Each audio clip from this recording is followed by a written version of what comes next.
Tidak ada satupun ayat Al-Quran yang tidak mengakui bahwa Yesus itu tidak disalib. Al-Quran mengakui mulai dari kelahiran, keselamatannya, dari penyaliban sampai dibangkitkan hidup kembali.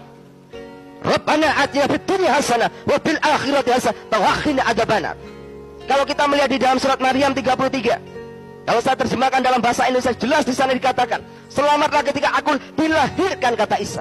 Selamatlah ketika aku mati. Selamat pula ketika aku dibangkitkan hidup kembali. Dan pada ayat 34 jelas di sana dikatakan,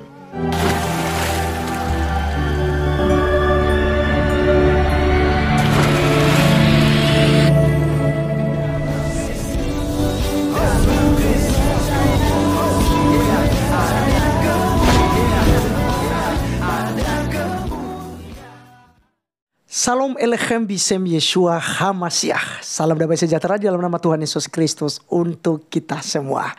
Teman-teman sekalian, seperti yang kalian lihat di cuplikan di awal, itu kita bahas mengenai almarhum ya, Pak Pendeta Markus, yang paling dibenci gitu ya, paling dicari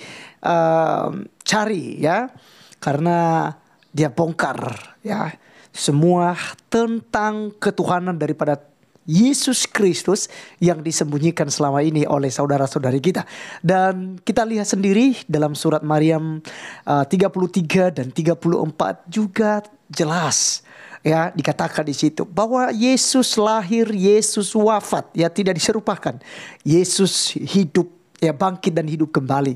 Itu tiga hal ini teman-teman sekalian ya, sinkron dengan apa yang disampaikan oleh Alkitab, bahwa Yesus Kristus lahir, mati, dan bangkit pada hari yang ketiga. Dia adalah Kalimatullah, dia adalah Tuhan alam semesta yang menjelma menjadi manusia. Teman-teman sekalian, ini sangat menarik supaya kita bertambah wawasan dan iman kita semakin kuat di dalam Tuhan Yesus Kristus. Oleh karenanya, saya langsung saja mengajak kita untuk mendengarkan video daripada Pak Pendeta Markus berikut ini. Tidak ada satupun ayat Al-Quran yang tidak mengakui bahwa Yesus itu tidak disalib. Al-Quran mengakui mulai dari kelahiran, keselamatannya, dari penyaliban sampai dibangkitkan hidup kembali. Rabbana atina fid dunya hasanah wa fil akhirati hasanah wa qina adzabannar. Kalau kita melihat di dalam surat Maryam 33, kalau saya terjemahkan dalam bahasa Indonesia, jelas di sana dikatakan, selamatlah ketika aku dilahirkan, kata Isa. Selamatlah ketika aku mati. Selamat pula ketika aku dibangkitkan hidup kembali. Dan pada ayat 34 jelas di sana dikatakan, Isa fa innahu rasulullah kalimatu. Isa selalu mengatakan perkataan yang benar, yang mereka selalu berbantahkan kebenaran itu. Dan dia adalah rohnya Allah itu sendiri. Dan dia adalah kalimatuhu nurjana. Dia adalah firman yang hidup dan cahaya surgawi. Itu Isa.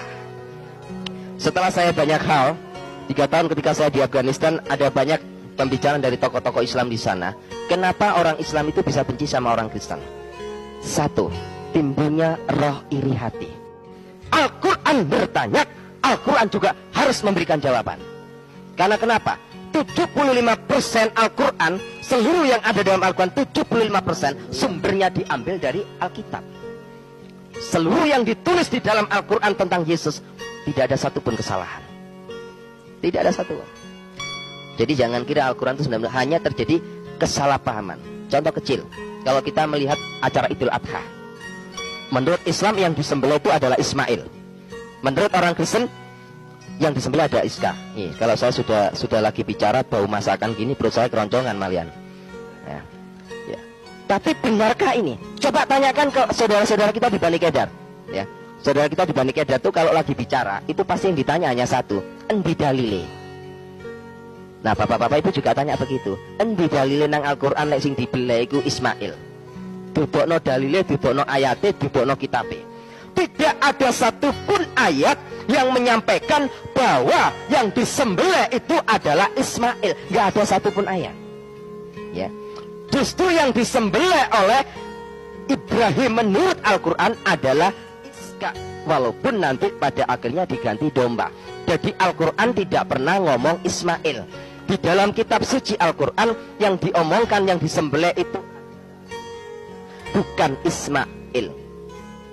Ada banyak contoh kecil orang Islam tidak percaya kepada penyaliban. Bagaimana mungkin Tidak ada satupun ayat Al-Quran yang tidak mengakui bahwa Yesus itu tidak disalib. Al-Quran mengakui mulai dari kelahiran, keselamatannya, dari penyalipan sampai dibangkitkan hidup kembali. Rabbana atina fid dunya hasanah wa fil akhirati hasanah wa qina adzabannar. Kalau kita melihat di dalam surat Maryam 33, kalau saya terjemahkan dalam bahasa Indonesia, jelas di sana dikatakan, selamatlah ketika aku dilahirkan, kata Isa. Selamatlah ketika aku mati. Selamat pula ketika aku dibangkitkan hidup kembali. Dan pada ayat 34 jelas di sana dikatakan, Isa fa innahu rasulullah kalimatu. Isa selalu mengatakan perkataan yang benar, yang mereka selalu berbantahkan kebenaran itu. Dan dia adalah rohnya Allah itu sendiri. Dan dia adalah kalimatuhu nurjana. Dia adalah firman yang hidup dan cahaya surgawi. Itu Isa. Wow, is the best teman-teman sekalian. Sekalipun beliau sudah almarhum dan videonya itu masih beredar di media sosial sampai sekarang. Teman-teman, saya lihat di TikTok ini dan kembali viral, ya, sangat viral karena banyak orang diberkati melalui penjelasan yang akurat dan penuh, ya, dengan keberanian dari seorang pendeta Ali Markus. Teman-teman sekalian, dia dihujat, diancam hidupnya, bahkan diisukan dia bersahadat kembali masuk ke agama Islam. Tapi ingat, kematiannya, penguburannya, bahkan ya cara terakhir yang dilakukan kepada beliau ketika wafat, itu semuanya secara Kristen. Karena dia pernah katakan, teman-teman sekalian, saya tetap Muslim. Karena Muslim adalah watak atau sikap manusia, ketundukan manusia kepada Tuhannya. Sedangkan Islam adalah agama. Oleh karenanya teman-teman sekalian, sekalipun dia sudah Kristen, tapi dia katakan, saya masih bisa dikatakan sebagai seorang Muslim. Karena saya taat kepada Tuhanku, saya bertuhan. Walaupun saya dicaci maki, dihina karena iman kepada Yesus Kristus. Tapi Alkitab katakan bahwasanya, barang siapa yang tidak mengakui aku di hadapan manusia, maka Yesus Kristus tidak akan mengakuinya juga di hadapan Bapa. Ketika kita teman-teman sekalian tidak percaya kepada Yesus Kristus sebagai Tuhan dan Juru Selamat pribadi kita, percayalah bahwa Anda pasti akan binasa. Karena tidak ada jalan menuju surga kalau tidak melalui Yesus Kristus. Semua nabi, semua rasul, semua para imam yang pernah ada dan pernah mewartakan tentang kerajaan surga di muka bumi ini, tidak pernah berani berkata, akulah jalan, kebenaran dan hidup. Tidak ada seorang pun yang datang kepada Bapa di surga kalau tidak melalui aku. Hanya satu pribadi yang berani mengatakan demikian, yaitu Tuhan Yesus Kristus. Dalam Injil Yohanes pasal 14 ayat 6. Yesus Kristus adalah Tuhan. Dia adalah kalimatullah. Dia adalah cahaya kebenaran. Tidak ada satupun dosa yang diperbuat oleh Tuhan Yesus.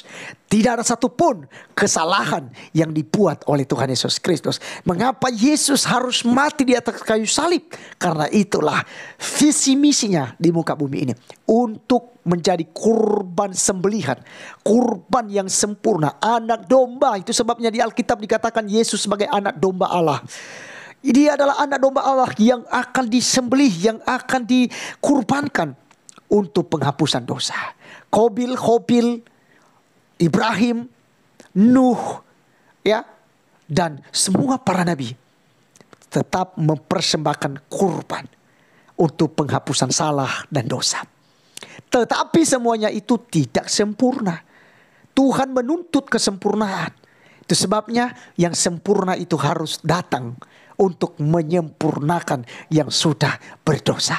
Yesus Kristus yang adalah Allah sejati. Dia adalah kalimat Allah, suara Allah itu sendiri. Suara teman-teman sekalian. Itulah yang nujul menjadi manusia. Dia berpribadi. Dan Yesus sudah ada sejak purbakala.